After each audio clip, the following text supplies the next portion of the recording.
नमस्कार, आप देख रहे हैं इंडिया वॉइस और मैं हूं आपके साथ स्वीटी दीक्षित और आप देख रहे हैं हमारा खास कार्यक्रम 5 शहर 5 खबर। इस खास बुलेटिन में सबसे पहले हम बात करेंगे राहुल गांधी की जमानत की, फिर बात करेंगे शराब घोटाले में जेल में बंद सिसोदिया की, उसके बाद सीएम धामी की दिल्ली दौरे और पीएम से मुलाकात की, फिर बात करेंगे बिहार में हुए हिंसा की और आखिर में यूपी निकाय चुनाव की बात करेंगे। तो शुरू करते हैं आज का ये खास बुलेटिन 5 शहर 5 खबर। 4 साल पुराने मानहानि के मामले में कांग्रेस नेता राहुल गांधी को जमानत मिल गई है। राहुल गांधी ने सूरत मजिस्ट्रेट कोर्ट के फैसले के खिलाफ सेशन कोर्ट में अपील दायर की थी। राहुल को अदालत से राहत मिल गई है। अब मामले में अगली सुनवाई 13 अप्रैल को होनी है।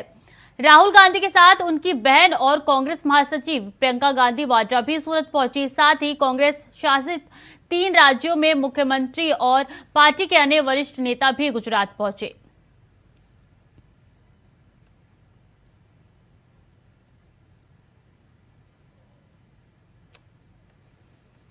तो राहुल गांधी सेशन कोर्ट में गए थे। आपको बता दें कि सूरत के सेशन कोर्ट में गए थे। इसी के साथ उनकी बहन भी गई थी प्रियंका गांधी, और इतना ही नहीं 3 राज्यों के मुख्यमंत्री भी उनके साथ गए थे। तो जानकारी दे रहे हैं कि सुबह से ये हलचल बढ़ी हुई है। कांग्रेस के तमाम कार्यकर्ताओं में, कांग्रेस के दल में ये हलचल जो है वो बढ़ी हुई है और सेशन कोर्ट पहुंचे थे प्रियंका गांधी, राहुल गांधी और 3 राज्यों के सीएम भी है। जो कांग्रेस शासित राज्य है उसके सीएम राहुल गांधी के साथ पहुंचे थे। ज्यादा जानकारी के साथ राहुल शर्मा हमारे साथ जुड़ चुके हैं। राहुल, देखिए अब एक बड़ी राहत के साथ जो है वो राहुल गांधी ने ली होगी। देखिए, सबसे पहले तो उन अटकलों पर विराम लग गया जिसमें कहा जा रहा था कि चर्चा हो रही थी कि राहुल गांधी अपील दायर करेंगे या नहीं करेंगे। अब राहुल गांधी की तरफ से सेशन कोर्ट में निचली अदालत के फैसले को चुनौती देने वाली याचिका दायर कर दी गई है और उस पर 13 अप्रैल की तारीख सुनवाई के लिए तय हुई है। कल से ही चर्चाओं का बाजार गर्म था कि राहुल गांधी अपील दायर करने के लिए सूरत जा सकते हैं, लेकिन उन तमाम अटकलों पर विराम लग गया। राहुल गांधी अपनी बहन प्रियंका के अलावा 3 राज्यों राजस्थान, छत्तीसगढ़ और हिमाचल के मुख्यमंत्रियों के साथ न सिर्फ सूरत गए बल्कि उन पर जो आरोप लग रहे थे ओबीसी समाज के अपमान के, तो उन्होंने एक तरह से तीनों ओबीसी समाज से जुड़े मुख्यमंत्रियों को अपने साथ सूरत ले जाकर ये मैसेज जनता को देने की कोशिश की है कि कांग्रेस पार्टी ओबीसी समाज का अपमान नहीं करती बल्कि उन्हें सम्मान देती है। तो कहीं ना कहीं ये मंशा कांग्रेस और राहुल गांधी की रही होगी और यही वजह रही कि तीनों मुख्यमंत्रियों को अपने साथ सूरत राहुल गांधी ने बुलाया। मल्लिकार्जुन खड़गे खुद मौजूद रहे, उसके अलावा प्रियंका गांधी खुद राहुल गांधी के साथ रहीं। तो निश्चित तौर पर कांग्रेस ने एक तीर से 2 शिकार किए हैं। एक तरफ जहां निचली अदालत में जो सज़ा 2 साल की राहुल गांधी को सुनाई गई थी उस फैसले को चुनौती दी है, वहीं सूरत की जनता को ये मैसेज देने का प्रयास किया है, खासतौर पर ओबीसी समाज से जुड़े हुए मोदी समुदाय के लोगों को, कि कांग्रेस पार्टी हो या राहुल गांधी हो, वो ओबीसी समाज का अपमान नहीं बल्कि सम्मान करते हैं। और उसकी बानगी उन्होंने 3 मुख्यमंत्रियों को अपने साथ सूरत ले जाकर जनता को दिखाने की कोशिश की है। स्वीटी जी, तो देखिए, जब राहुल गांधी के कोर्ट में पेशी होने के बाद जब जज अपना फैसला सुना रहे थे उस वक्त बाहर का माहौल कैसा था, कोर्ट रूम के बाहर का माहौल? क्योंकि सुबह से ही देख रहे हैं किस तरीके से सड़क से लेकर संसद तक कांग्रेस कार्यकर्ता सड़क पे उतर चुके हैं। स्वीटी, देखिए, भारत जोड़ो यात्रा के बाद से इसमें कोई दो राय नहीं है कि राहुल गांधी का कद सियासी माहौल में खासा बढ़ा है और उसके बाद से उनकी लोकप्रियता में भी इजाफा हुआ है। और यही वजह है कि आज सुबह जैसे ही कांग्रेस कार्यकर्ताओं को इस बात की जानकारी हुई कि राहुल गांधी दिग्गज नेताओं के साथ सूरत की जिला कोर्ट में याचिका दायर करने के लिए आ रहे हैं, सुबह से ही कांग्रेसी नेताओं का जमावड़ा कोर्ट के बाहर लग गया। और जैसे जैसे वक्त नज़दीक आता रहा राहुल गांधी के पहुंचने का, वैसे वैसे कांग्रेस समर्थकों की, कांग्रेस कार्यकर्ताओं की तादाद में इजाफा होता चला गया। और तस्वीरों में भी हमने देखा कि किस तरह से लोग न सिर्फ राहुल गांधी के समर्थन में वहां पर आए थे बल्कि अपने पार्टी के नेता को सपोर्ट करने के लिए वहां पहुंचे थे। तो निश्चित तौर पर जैसा मैंने पहले भी बताया कि कांग्रेस पार्टी और राहुल गांधी ने एक तीर से 2 शिकार करने की कोशिश की है, एक तीर से 2 निशाने साधने की कोशिश की है। पहला ये कि जो निचली अदालत का फैसला था जिसमें उन्हें 2 साल की ना सिर्फ सज़ा हुई बल्कि उस फैसले से उन्हें अपनी सदस्यता तक गंवानी पड़ी। उसको चुनौती कोर्ट में दी। और दूसरा ये कि ओबीसी समाज के अपमान का जो आरोप कांग्रेस पार्टी पर और राहुल गांधी पर लग रहा था, उस आरोप को निराधार बताने की कोशिश उन्होंने हिमाचल, छत्तीसगढ़ और गुजरात, राजस्थान के मुख्यमंत्रियों को अपने साथ ले जाकर दिखाने की कोशिश की। जी राहुल, बहुत बहुत धन्यवाद आपका तमाम जानकारियों के लिए। और दिल्ली शराब नीति मामले में जेल में बंद आप नेता और पूर्व डिप्टी सीएम मनीष सिसोदिया की न्यायिक हिरासत 14 दिनों के लिए बढ़ा दी गई है। मनीष सिसोदिया को राउज एवेन्यू कोर्ट में पेश किया गया था, जहां अदालत ने उन्हें 17 अप्रैल तक न्यायिक हिरासत में रखने का आदेश दिया। बता दें कि सीबीआई की ओर से पब्लिक प्रोसिक्यूटर ने अदालत को बताया कि जांच अहम मोड़ पर है, इसलिए हम सिसोदिया की न्यायिक हिरासत की अवधि बढ़ाने की मांग कर रहे हैं। तो लगातार मनीष सिसोदिया की मुश्किलें बढ़ती जा रही है, कम होने का नाम ही नहीं ले रही है। और इसी सिलसिले में एक बार फिर से न्यायिक हिरासत मनीष सिसोदिया की बढ़ा दी गई है। अहम जानकारी आपके साथ साझा कर रहे हैं कि मनीष सिसोदिया की न्यायिक हिरासत बढ़ा दी गई है। बता दें, आज राउज एवेन्यू कोर्ट में पेश हुए थे मनीष सिसोदिया और उनकी न्यायिक हिरासत जो है वो 17 अप्रैल तक के लिए बढ़ा दी गई है। तो जेल के अंदर 17 अप्रैल तक के लिए रहेंगे मनीष सिसोदिया, उसके बाद उनकी कोर्ट में पेशी होनी है।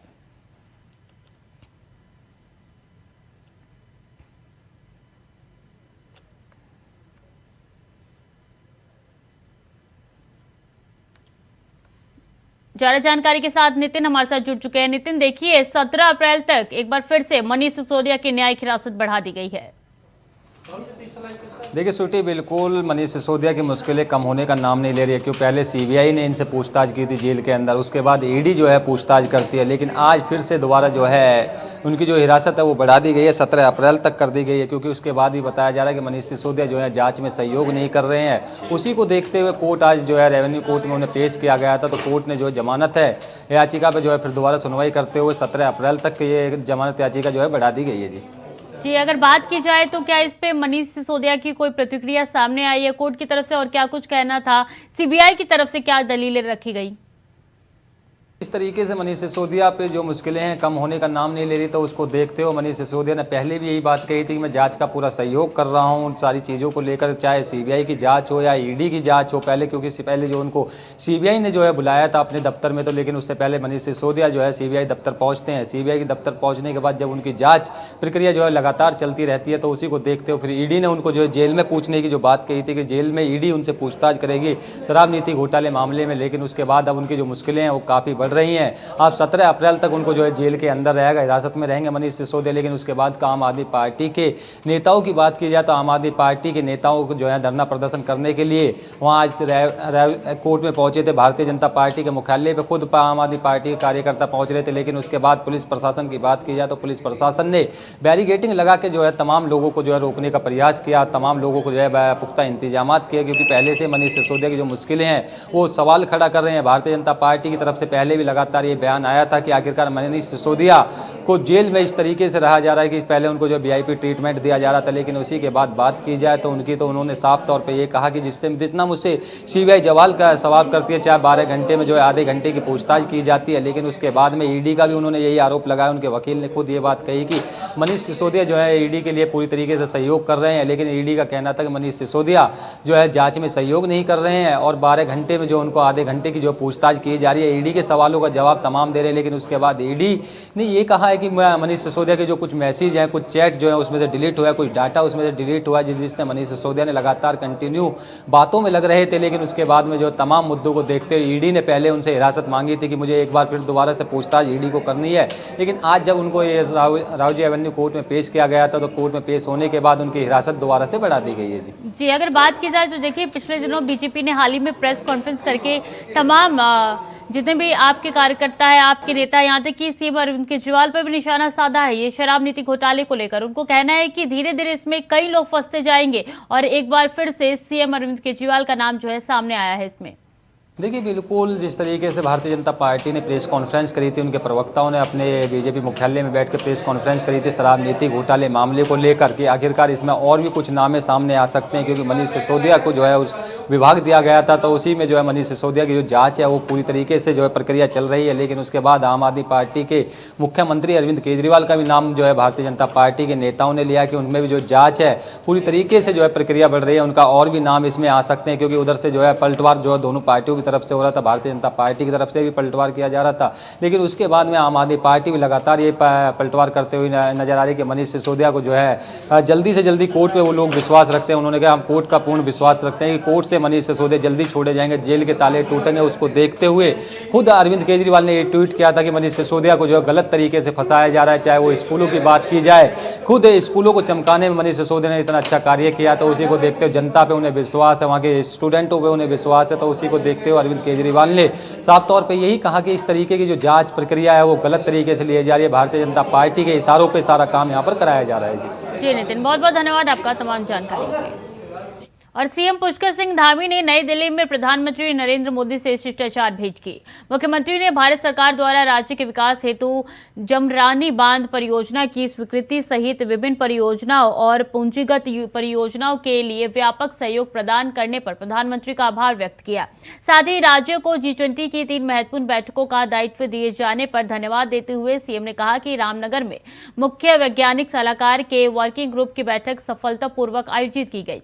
सीएम धामी ने प्रधानमंत्री को 4 धाम यात्रा आदि कैलाश और लोहाघाट स्थित मायावती आश्रम के लिए आमंत्रित किया। इसके अलावा बता दें कि लगभग 1 घंटे तक चली बैठक में मुख्यमंत्री ने राज्य के विकास से संबंधित विभिन्न विषयों पर चर्चा की।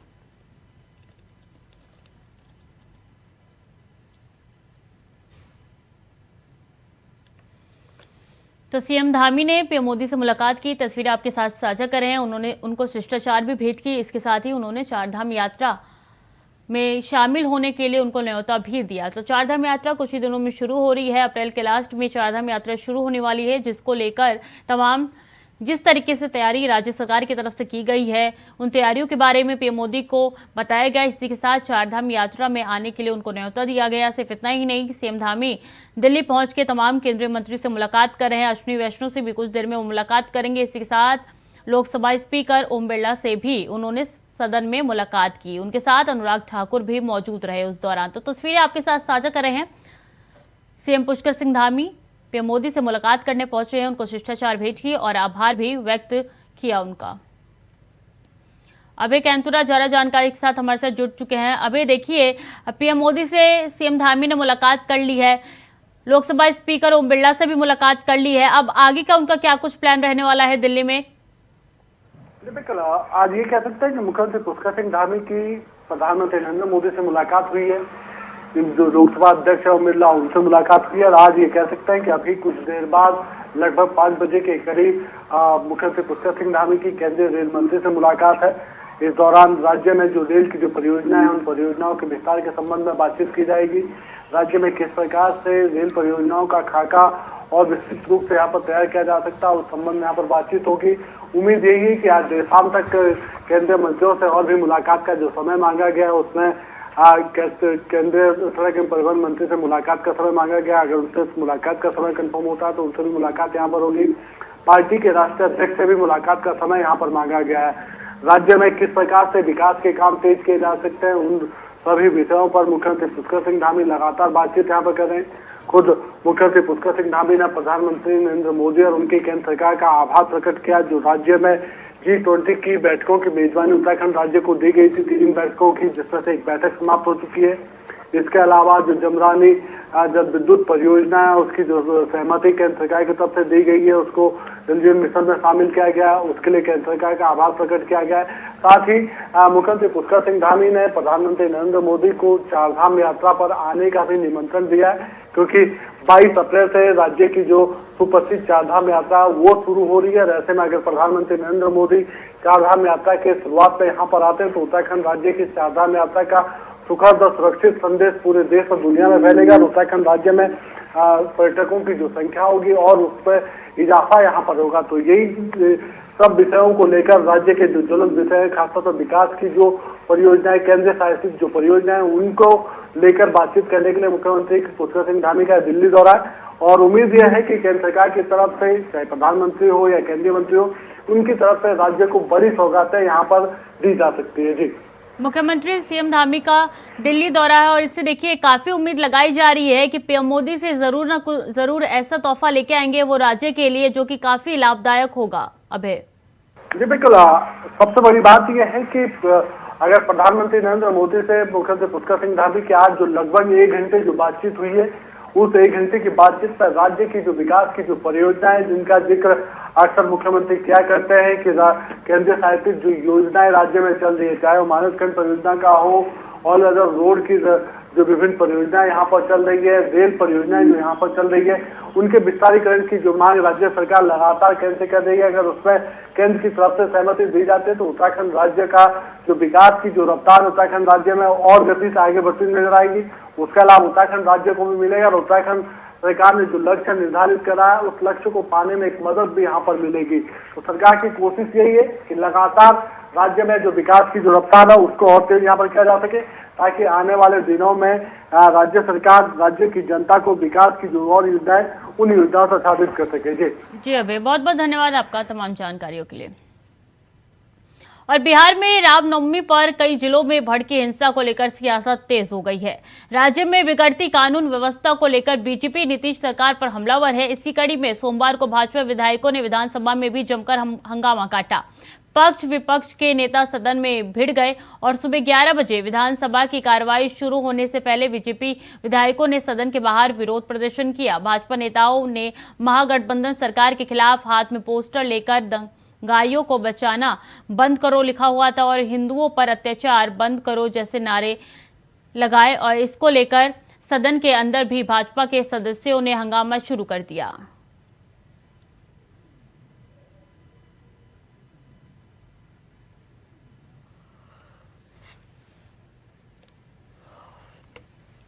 तो जिस तरीके से बिहार में लगातार हिंसा की खबरें सामने आती जा रही है, उसको लेकर बिहार में तनावपूर्ण माहौल जो है इस वक्त बना हुआ है और लगातार आगजनी हो रही है, विस्फोट हो रहा है और बिहार में सासाराम में जो है नेट की सेवाएं अभी बंद कर दी गई है। बड़ी जानकारी आपके साथ साझा कर रहे हैं कि विधानसभा के बाहर बीजेपी ने लगातार विरोध प्रदर्शन जाहिर किया है। हाथ में पोस्टर लेकर उन्होंने विरोध जताया है और उपद्रवियों ने जो काम किया है जिससे बिहार जो है वो धधक रहा है, इस पे लगातार नीतीश कुमार को घेरा जा रहा है बीजेपी की तरफ से। ज्यादा जानकारी के साथ दिनकर हमारे साथ जुड़ चुके हैं। दिनकर, अभी भी अगर सदन की बात की जाए तो देखिए किस तरीके से सुबह से सदन में भी हंगामा देखने को मिला। सिर्फ यही नहीं, लगातार केंद्रीय मंत्री भी जो है नीतीश कुमार को घेर रहे हैं। जी सुडी, सबसे पहले दर्शकों को बता दें कि बिहार में हिंसा लगातार जारी है। आज यानी कि सोमवार को भी सुबह 4 बजे के करीब सासाराम में एक बम ब्लास्ट की खबर आती है। हालांकि पुलिस सूत्रों का कहना है कि ये एक छोटी सी बम थी, देसी बम था, जिससे ज़्यादा नुकसान नहीं हुआ है। हालांकि ये छुटपुट घटनाएं अभी तक हो रही है, इसके मायने क्या है? आखिर 4 दिन होने को रामनवमी हिंसा को लेकर लगभग 80 से ज़्यादा लोगों को गिरफ्तारी हो चुकी है और दूसरी तरफ राज्य में गृह मंत्री आ चुके हैं। गृह मंत्री ने 1-2 रैलियाँ कर दी, धारा 144 लगा दिया गया, स्कूल प्रशासन स्कूल बंद कर चुके हैं, ट्यूशन बंद कर चुके हैं, यानी हाल खास्ता है। लेकिन इसके बावजूद प्रदेश सरकार क्या कर रही है, इस पे सवाल तो खड़े होंगे और उसी का नतीजा आज यह देखने को मिला कि सदन की आज कार्यवाही शुरू होने से पहले बीजेपी के जितने विधायक थे वो सदन के बाहर हंगामे पे बैठ गए। वो हाथ में तख्तियां लेकर बैठ रहे थे, हिंदू विरोधी सरकार है। लेकिन दिनकर, बड़ा सवाल तो यही उठता है कि देखिए लगातार उस दिन के बाद से, जिस दिन रामनवमी के दौरान ये हिंसा हुई थी, उसके बाद से लगातार एक के बाद एक विस्फोट होते जा रहा है। कहीं भी हो रहा है लेकिन हो जरूर रहा है। इससे साफ तौर पर नजर आ रहा है कि अपराधियों में कोई खौफ नहीं है पुलिस का। जी बिल्कुल श्रुति, जैसे घटनाएं सामने आ रही हैं, सभी घटनाओं के पैटर्न एक हो रहे हैं। चाहे घटना वो बिहार की बात कर लें या फिर बंगाल की बात कर लें, झारखंड की बात कर लें, तो एक सुनियोजित साजिश की तहत ऐसा लग रहा है कि किया जा रहा है, जिसकी बखान लगातार नीतीश कुमार और तेजस्वी यादव करते हुए भी दिख रहे हैं। नीतीश कुमार ने कहा कि हमने इतने सालों से सरकार चलाया, आज तक कभी रामनवमी पे कुछ नहीं हुआ, ये जरूर कुछ ना कुछ खचफच, एक लोकल भाषा है वहाँ का, उसको लेकर उन्होंने कहा कि जरूर कुछ गड़बड़ करवाई गई है, ऐसे ये नहीं नहीं हुआ है। वहीं आपको बता दें कि आज बीजेपी विधायकों ने कहा कि लगातार यहाँ हमला हो रहा है, सरकार सो रही है, सरकार मुख्यमंत्री पीएम बनने का ख्वाब देख रहे हैं तो डिप्टी सीएम सीएम बनने का ख्वाब देख रहे हैं। यानी जनता के हित में फैसले लेने का कोई सोच नहीं रहा है, सब अपने अपनी महत्वाकांक्षा को महत्व दे रहे हैं। वहीं आपको बता दें कि कल गृह मंत्री अमित शाह जब पहुंचे थे नवादा तो उन्होंने वहां से कहा था कि अगर बिहार में कुछ भी होगा तो मैं राज्यपाल से बात करूंगा, एक्शन कंट्रोल नहीं होगा तो मैं सेंट्रल से फोर्स भेजूंगा। जिस पर आज केंद्रीय बिहार सरकार के मंत्री विजय चौधरी ने कहा कि गृह मंत्री का भाषा शोभा नहीं देता, गृह मंत्री कहते हैं उपद्रवियों को उल्टा लटका के मारा जाएगा। मैं कहता हूं कि गृह मंत्री अगर सही से सही भाषा का प्रयोग ना करेंगे तो गृह मंत्री को उल्टा लटका देंगे। ये आज विजय चौधरी का बयान है जो कहीं ना कहीं शोभनीय नहीं है। स्वीटी जी, बहुत बहुत धन्यवाद दिनकर तमाम जानकारियों के लिए। और महारण 2024 का आगाज होने में अभी लंबा वक्त बाकी है, लेकिन उससे पहले यूपी में निकाय के दंगल का शंखनाद हो चुका है। ऐसे में सभी दल अपने रणबांकुरों के साथ इस दंगल की तैयारी में जुट गए हैं। चुनाव आयोग की तरफ से भी वोटर के नए लिस्ट तैयार किए जा रहे हैं, जिनमें इस बार 2017 के मुकाबले 96 लाख अधिक मतदाता अपने मताधिकारियों का प्रयोग करेंगे। बता दें कि आज राज्य निर्वाचन आयोग की बैठक हुई। बैठक के बाद राज्य चुनाव आयोग ने प्रेस नोट जारी किया और बताया कि निष्पक्ष चुनाव कराने के लिए हम प्रतिबद्ध हैं और 14,684 पदों पर निर्वाचन कराया जाएगा। 17 महापौर 1420 पार्षद के चुनाव ईवीएम से होंगे।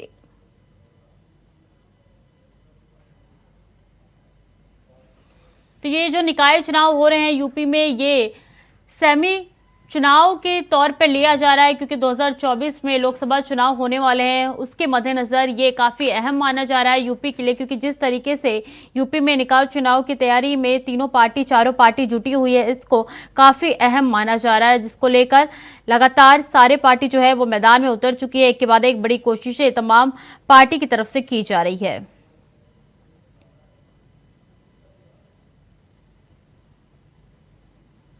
ज्यादा जानकारी के साथ प्रियम पाठक हमारे साथ जुड़ चुके हैं। प्रियम, अगर बात की जाए तो देखिए अभी सूची जारी नहीं हुई है, लेकिन माना जा रहा है जब सूची जारी हो जाएगी एक समीकरण जो तमाम पार्टियों ने बनाया हुआ है उसको ध्वस्त होते हुए ज्यादा देर नहीं लगेगी।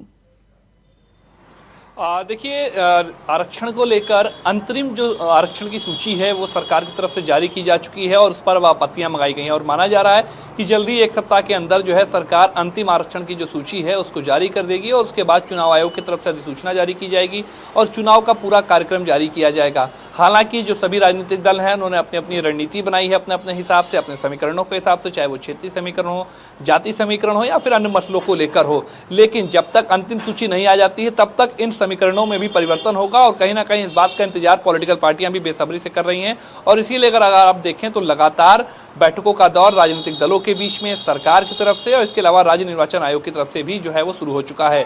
आज राज्य निर्वाचन आयोग की तरफ से भी जो है एक बड़ी बैठक जो है वो बुलाई गई, जिसमें किस तरीके से चुनाव संपन्न होंगे और क्या कुछ तैयारियां अभी सरकार की हैं और क्या कुछ तैयारियां जो है वो निर्वाचन आयोग ने करी है, इसको लेकर आज समीक्षा की गई। इस बैठक के अंदर मुख्य निर्वाचन अधिकारी जो थे वो शामिल रहे, इसके अलावा प्रमुख सचिव गृह संजय प्रसाद वो मौजूद रहे, प्रमुख सचिव जो है वो नगर विकास के इस बैठक में मौजूद रहे। तो इन सबके साथ में एक समन्वय बैठक जो थी वो आज बुलाई गई और उसके अंदर सभी चीजों को लेकर चर्चा करी गई और सबसे अहम कि किस तरीके से शांतिपूर्ण तरीके से और निष्पक्ष चुनाव जो है वो संपन्न होगा प्रदेश के अंदर। तो इसको लेकर पूरा ये खाका आज जो है वो तैयार किया गया है। इसी तरीके से अगर आप देखें तो राजनीतिक पार्टियों के बीच में भी काफी जो गतिविधियां हैं वो तेज हो चुकी हैं। बीजेपी लगातार बैठकें कर रही है, आज उसकी जिलावार इकाई में जो है बैठकें की गई हैं, कल मंडलवार बीजेपी में बैठकें होंगी। अखिलेश यादव का आज आगरा का दौरा है, लगातार वो जिलों के दौरे कर रहे हैं, वहां पर जाकर चीज़ों को समझने का भी वो इसके जरिए प्रयास कर रहे हैं।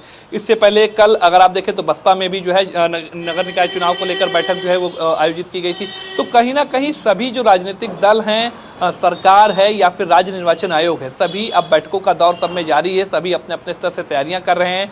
सरकार और निर्वाचन आयोग किस तरीके से चुनाव संपन्न हो पूरी तरीके से उसकी तैयारियों में जुटा हुआ है। पॉलिटिकल पार्टियां इस बात को लेकर मंथन कर रही हैं कि किस तरीके से अपने पक्ष में माहौल बनाया जाए और किस तरीके के समीकरण होंगे, किस तरीके से जो रणनीति है उसको बनाया जाए ताकि आने वाले चुनाव में जो परफॉर्मेंस है वो बेहतर हो सके। हालांकि अभी एक हफ्ते का वक्त तकरीबन माना जा रहा है कि बचा हुआ है और अप्रैल का जो दूसरा सप्ताह होगा उसमें जो निर्वाचन आयोग है, राज्य निर्वाचन आयोग, वो तिथियों की घोषणा कर सकता है, पूरा चुनाव का कार्यक्रम जारी कर सकता है। लेकिन राज्य निर्वाचन आयोग की तिथियों के साथ साथ जिस तरीके से समीकरण बनेंगे उनके आधार पर और जो नतीजे आएंगे निकाय चुनाव के, वो कहीं ना कहीं आने वाले 24 के चुनाव में एक बड़ा इम्पैक्ट डाल सकते हैं। ये सभी राजनीतिक दल समझ रहे हैं उत्तर प्रदेश के अंदर, क्योंकि अगर आप देखें तो 80 लोकसभा की सीटें हैं उत्तर प्रदेश के अंदर और इस चुनाव के बाद सीधे सभी राजनीतिक दल जो हैं वो लोकसभा के चुनाव को लेकर तैयारियां करेंगे। तो सभी राजनीतिक दल चाह रहे हैं कि उनकी परफॉर्मेंस बेहतर हो, वो जीत हासिल करें और कहीं ना कहीं उनकी जो अगर निकाय चुनाव में जो जीत होगी भी चुके हैं, चुनावी मैदान में उतर चुके हैं। बहुत बहुत शुक्रिया प्रियम तमाम जानकारियों के लिए। तो चुनाव होने हैं, काफी अहम ये निकाय चुनाव माने जा रहे हैं क्योंकि लोकसभा के मुकाबले ये सेमीफाइनल माना जा रहा है। फिलहाल के लिए बुलेटिन में इतना ही, बाकी की खबरों के लिए बने रहिए इंडिया वॉइस के साथ।